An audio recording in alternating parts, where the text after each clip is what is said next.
I thought I'd come outside today because it's been a glorious day. So welcome to episode 3 of According to the Governor. It's a little bit weird because I know my neighbours are here. They're over there and they're over there, but they're around, so they'll probably be hearing this. But obviously I've done the last couple of days about employees, about our customers, about your mindset, talking about focus, talking about planning, talking about execution. And one thing that I've been speaking a lot about today behind the scenes with Emma and such is about the pressure. So this morning I felt a huge amount of pressure, just in terms of kind of what we were trying to do with the business, where we found the problems. We've lost a huge amount of money over the last week and a half now. We're talking we're getting towards about 120, 130,000. We know we're going to miss out on about £250,000 by the time we get to a 6-week standpoint. So huge amounts of money. So a lot of pressure on the business.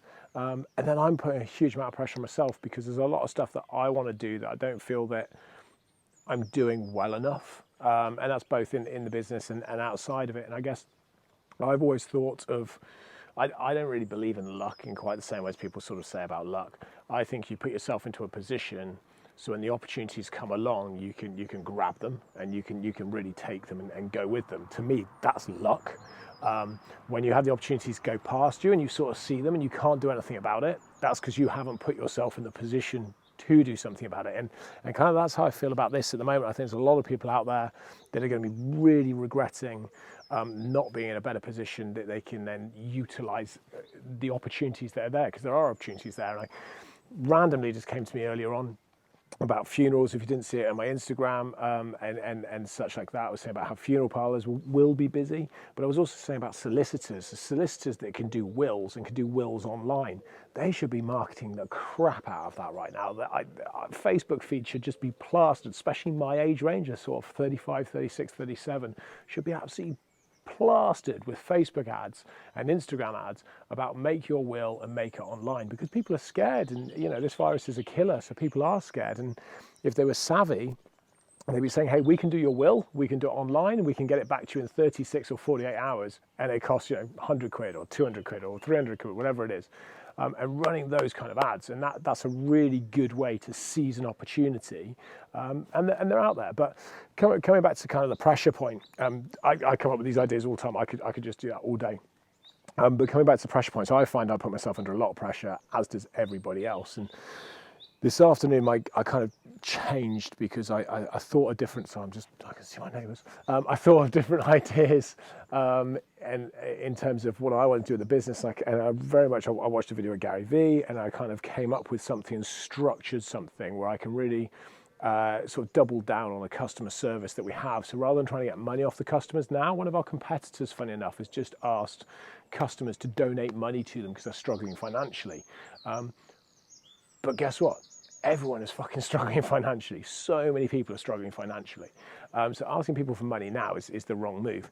Giving to people now as a company and as a brand, that's the right move, and that's what we want to do.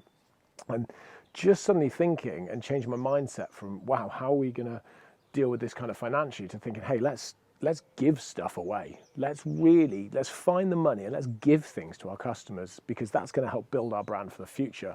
Just check my timing. I'm doing fine. And that's what we're going to do. And I'm going to put that into place this evening. I'm going to work on that tonight, and that's going to go in tomorrow. And that brings me all the way back around to both your mindset, but also what you're doing. And the pressure, because I put a lot of pressure on myself, because I've got a goal and I want to build up to £100 million in terms of business. So that's where I want to get to. So I've got to work a certain amount of hours and to a certain level to get there. Other people want to get further, and therefore they've got to work harder and longer and more in a different way. And other people want to do a lot less. I've got friends that run businesses that churn 130, 140,000 pounds a year, and they're quite content, quite happy, and that's brilliant. And they can work sort of 50, 60 hours kind of a week, whereas I want to be able to do more, so I have to work more, and that's why I put myself under more pressure. But I guess the key thing is just to take a breath and just evaluate kind of what the important bits are, and if it's really, really, truly important, do it. And if it's not, don't pressure yourself. Just take a step back. I guess that's just my message today, is just do what you want to do because you want to do it, not because you think you should or somebody else wants you to. Do it because you want to do it. And I always say to my team, I say it quite regularly again in my channels, is do what you love what you do. You'll never work a day in your life. And I'm going to leave it like that for today. Oh, by the way, it's my garden.